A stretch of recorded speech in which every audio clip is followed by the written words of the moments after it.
अंधे पंडित की मजेदार कहानी।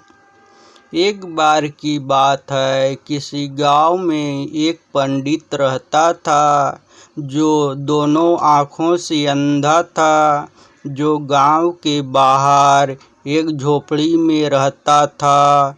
एक दिन उस गांव में एक सेठ के घर रसोई का आयोजन किया गया, जिससे आसपास के गांव के कई पंडितों को भोजन का निमंत्रण दिया गया। इसी प्रकार गांव के बाहर रहने वाले उस पंडित को भी भोजन का निमंत्रण देने के लिए सेठ ने अपने नौकर को भेजा। जब नौकर सेठ के घर पहुंचा तो उसने पंडित जी को आवाज़ लगाई, तो सेठ घर से बाहर आकर बोला, कौन है भाई? नौकर ने अपना परिचय दिया और कहा कि गांव में सेठ के घर एक बड़ी रसोई का आयोजन किया जा रहा है और जिसमें आपको भी भोजन का निमंत्रण भेजा है सेठ जी ने। पंडित, अच्छा, फिर तो मैं ज़रूर आऊँगा वहाँ।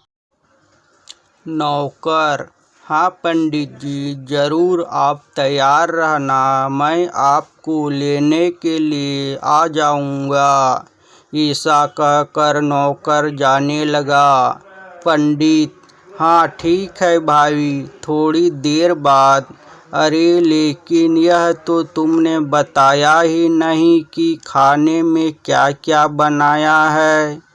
नौकर रुक कर बोला, पंडित जी, सेठ जी का प्रोग्राम है, कोई छोटा मोटा आयोजन थोड़ी है, सब कुछ बनाया जाएगा खाने में। पंडित, अरे मैंने बस ऐसे ही पूछ लिया। नौकर, आप चिंता न करें, वहाँ सब कुछ मिलेगा। खाने में हलवा, पूरी, सेव, नमकीन, बर्फी वगैरह वगैरह। पंडित, हाँ, मुझे मालूम था कि ऐसा ही कुछ मैं वहाँ पहले भी खा चुका हूँ। नौकर के बाद पंडित मन ही मन सोचने लगा कि यार वह सब तो ठीक है, परंतु यह वगैरह वगैरह क्या है, यह अब भी समझ नहीं आया। यह तो कोई नया पकवान लगता है। इस बार अगर ऐसा है तब तो मैं ज़रूर जाऊंगा। इस बार देखूं तो सही कैसा लगता है यह वगैरह वगैरह। शाम होने पर सेठ का नौकर पंडित को खाने पर ले आया और पंडित को एक पंगत पर बैठा दिया। पंडित की जिज्ञासा अब और ज़्यादा बढ़ने लगी कि आज तो मज़ा आ जाएगा, नया पकवान वगैरह वगैरह। पंडित यह सब सोच ही रहा था कि तभी दौना पत्तल लगाकर भोजन परोसा जाने लगा। अब पंडित जी की स्वादेंद्रियाँ जाग उठी।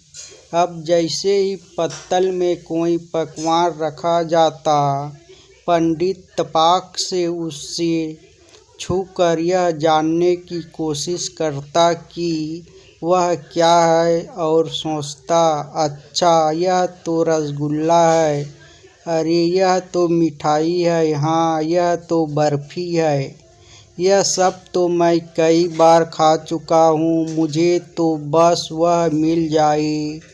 अब सबसे पहले तो मैं उसे ही चखूँगा और बाकी सब बात। धीरे धीरे पत्तल भरती गई और पंडित इसी तरह सभी पकवानों को उत्सुकता से जांचता रहा, परंतु उसे अब भी इंतजार था उस अनजान और मानवीय चीज का, जिसके लिए आज वह पूरे दिन भर नमक का पानी पीकर अपनी भूख को बढ़ाता रहा। वह सोचने लगा, आखिर कब आएगा वगैरह वगैरह। पूरी पत्तल भर चुकी। अब तो तभी किसी की आवाज़ आई कि भोजन शुरू किया जाए। तभी अरे यह क्या, अभी तो मेरा वो कब लाओगे? पंडित जोर जोर से बुदबुदाने लगा। अरे ऐसा तो नहीं कि किसी ने जल्दीबाजी में रख दिया हो? इधर उधर पंडित अपने दोनों हाथों से उसे ढूंढने लगी। तभी उसने पत्तल के बाहर एक गोल गोल चीज, गोल पत्थर को छुआ तो मन थोड़ा शांत हुआ। हाँ, यही होगा शायद। और कितने मूर्ख लोग हैं, खाने की चीज़ को भी ऐसे ही रख जाते हैं। अब पंडित उस गोल चीज़ को पाकर बहुत खुश था। तभी उसने सोचा कि यह सब तो मैं बाद में खाऊंगा, पहले इसका स्वाद लिया जाए कि लगता कैसा है और कैसा स्वाद है इसका। तभी पंडित ने उस अद्भुत चीज़ को उठाया और जैसे ही मुंह में दबाया तो अरे ये क्या, इतना भारी और कठोर। पंडित ने फिर जोर से दांतों में दबाया तो इस बार मुंह से जोरदार आह निकल पड़ी। अरे भगवान, कितना सूखा हुआ है, यह कैसे खाया जाए? इसे तो दांतों से तोड़ना भी मुश्किल है, अब क्या करें इसका? तभी पंडित को एक उपाय सूझा। लगता है इसे फोड़ना पड़ेगा, हो सकता है इसके अंदर कोई गुठली जैसा आइटम निकले। पंडित को लगा कि सामने कोई दीवार है और शायद उससे टकराने पर उसका वह वगैरह वगैरह फूट जाए। और तभी उसने आओ देखा न ताओ और सामने दीवार समझकर दे मारा जोर से कि तभी किसी के जोर से चिल्लाने की आवाज़ आई। आहा, फूट गया रे मेरा तो। सामने पंगत पर बैठा हुआ आदमी दर्द से चिल्ला उठा, क्योंकि पत्थर की जोरदार चोट से उसका सर फूट गया था। तभी पंडित गुस्से से बोला, ओए खाना मत, यह मेरा आइटम है।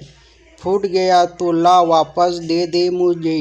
पंडित को लगा कि उसका वगैरह वगैरह फूट गया है।